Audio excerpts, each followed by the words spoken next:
प्रशांत द्विवेदी, आप देख रहे हैं 7 न्यूज चैनल, अपना शहर अपनी खबर। पेश है आज की headlines. DM doctor Charanjit Singh Bakshi की मौजूदगी में बचत भवन में आयोजित की गई बैठक। किसानों के समर्थन में सपा ने निकाला जुलूस।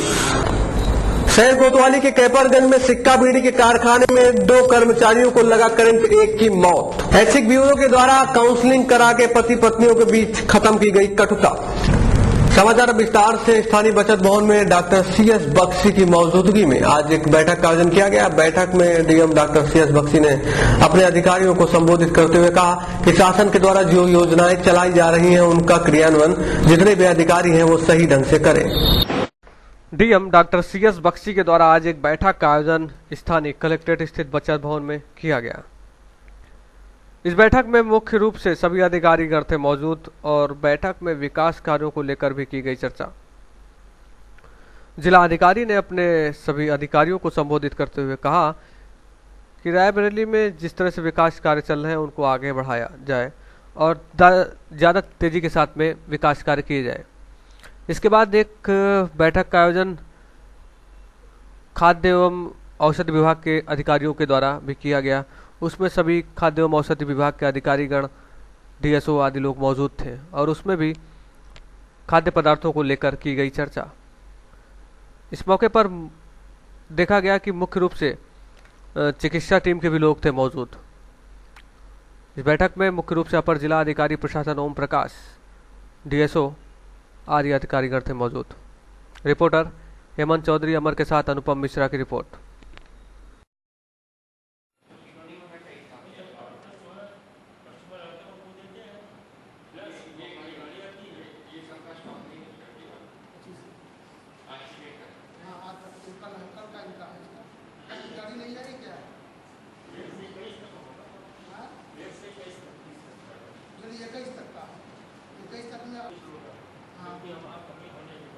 बचत भवन में काफी बैठकों का आयोजन किया गया, तो क्या क्या बैठकें थी, क्या मुद्दे थे उसमें सब बताइए। इसमें सबसे पहले तो मैंने अपने कैंप कार्यालय में रोज की तरह हर वीक की तरह थर्सडे को हम लोग खाद्यान्न के बारे में और अडल्ट्रेशन के बारे में मीटिंग करते हैं। 11 तो वो करीब 11 से 12 बजे तक मैंने करी। तो उसमें सभी आते हैं, फूड इंस्पेक्टर आते हैं और चीफ फूड इंस्पेक्टर आते हैं, ड्रग इंस्पेक्टर आते हैं और सीएमओ साहब होते हैं, सिटी मजिस्ट्रेट साहब होते हैं। तो मैंने ये पाया कि सब लोग अपना इंस्पेक्शन कर रहे हैं और सबको मुबारकबाद दिया कि उनके चुस्त होने के कारण ये जो रक्षाबंधन का त्यौहार में कोई मरीज जो है अस्पताल में नहीं एडमिट हुआ खाने पीने, मिठाई के खाने पीने या खोए की वजह से। तो इन सब की मेहनत का फल है। नतीजा है कि इतना चेकिंग करते हैं तो शहर में खौफ है कि गलत काम ना किया जाए, मिलावट ना किया जाए। ये तो लोग कहते हैं कि भाई बहन की प्यार के ऊपर ये मिलावटखोरों की नजर पड़ गई है, कुछ ऐसा अखबार में लिखते हैं। तो वो भगवान की दया से इस बार अच्छा ही था यहाँ पर। और सीएम साहब भी बैठे तो उन्होंने तस्दीक किया कि ऐसा कोई केस नहीं आया मेरे पास। तो एक तो ये बात हो गई। दूसरा फिर हम लोग कोशिश करते हैं कि ये जो इनका अभियान के तौर पे ये चेकिंग वेकिंग करते रहें ताकि लोग अलर्ट रहें कि किया जा रहा है। तो खोए और दूध इन सब का करते हैं, अभी भी चेकिंग वेकिंग कराते हैं। और अब तो एक किट आ गया है जो दूध की डेंसिटी को चेक कर लेगा, इलेक्ट्रोमीटर और ये दुनिया भर का। तो किट में मैंने कहा मुझे दिखाइए, तो दूध में मिलावट होगी तो एकदम पहचान ली जाएगी। और उसके बाद फिर और पदार्थों की भी चेकिंग की जाएगी। तो ये सब बातें थी जो आज डिस्कस की हैं। और इसमें बाटवा माप वाले और ड्रग इंस्पेक्टर आज पता नहीं एब्सेंट थे। एक बात और जो थी कि हमारे जो केसेस चल रहे हैं कोर्ट में वो किस तरह से चल रहे हैं उसमें तेजी लाई जाए।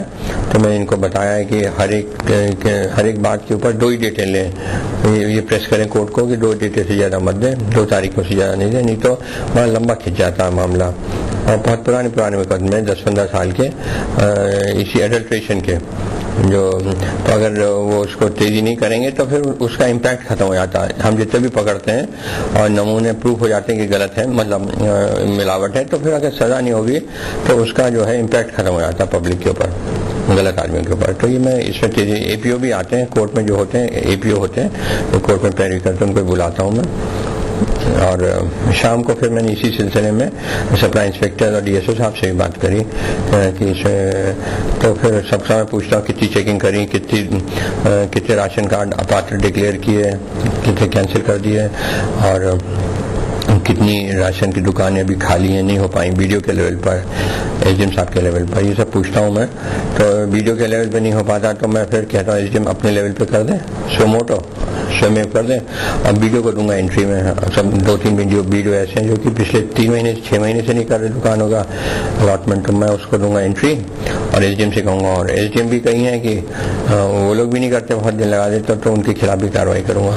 तो मेरा ये कहना है कि कोई दुकान जो है 1 महीने से ज़्यादा खाली नहीं रहनी चाहिए और उसको एकदम जो भी है उसको सेलेक्ट कर लेना चाहिए ग्राम पंचायत के लेवल पर, और वो अगर नहीं करते वीडियो तो फिर एसडीएम करें।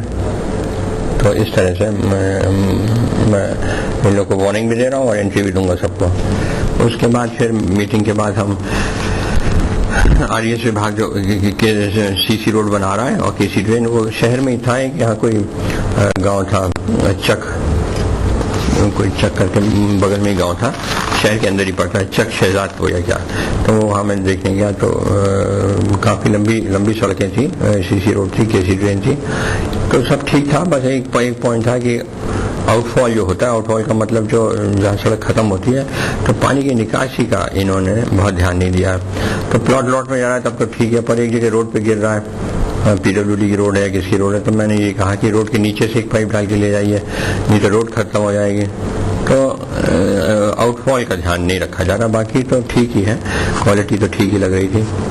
शाम को फिर इसमें हम लोगों ने बचत भवन में सैनिक कल्याण की बैठक करी। इंदराज का मतलब कि रजिस्टर में उनका नाम आ जाना चाहिए। अब कहाँ गुरदासपुर से वेरीफाई करते रहेंगे हम लोग बार बार, तो ठीक भी लगा मुझे, मैंने कहा नहीं करा दूंगा। फिर एक था कि ब्लॉक वाइज है, सैनिक के जो शहीद हो गए लड़ाइयों में, तो उनके पत्थर लगा दिए जाए ब्लॉक वाइज। मैंने इससे कोई दिक्कत नहीं है, जो शहीदों के पत्थर लगाइए, एक अच्छी बात है और इससे कोई बंदिश भी नहीं है। तो खुश हुए मेरी बात सुनकर। और एरियर है, पेंशन का एरियर में थोड़ी दिक्कत आ रही है, तो हम देखेंगे कैसे होगी। और मैंने इनसे कहा कि कोई भी मामला हो आप सीधा मेरे पास आ सकते हैं और कोई दिक्कत नहीं है, उसको रिमूव किया जाएगा, कोई प्रॉब्लम होगी। इसके बाद फिर IDWDP के बारे में बैठक हुई। तो इसमें ये होता है कि जैसे कि कोई पुलिया टूट गई, हैंडपंप खराब हो गया, या जूनियर हाई स्कूल की बाउंड्री बनानी है, तो या कहीं पे खारा पानी आ रहा है उसको मीठा करना है, बोरिंग करना है। बेसिकली इनका काम होता है कंटूर बंडिंग का, जहाँ पानी को कैसे कंजर्व किया जाए और खेतों में कैसे खेतों को और अच्छा रखा जाए।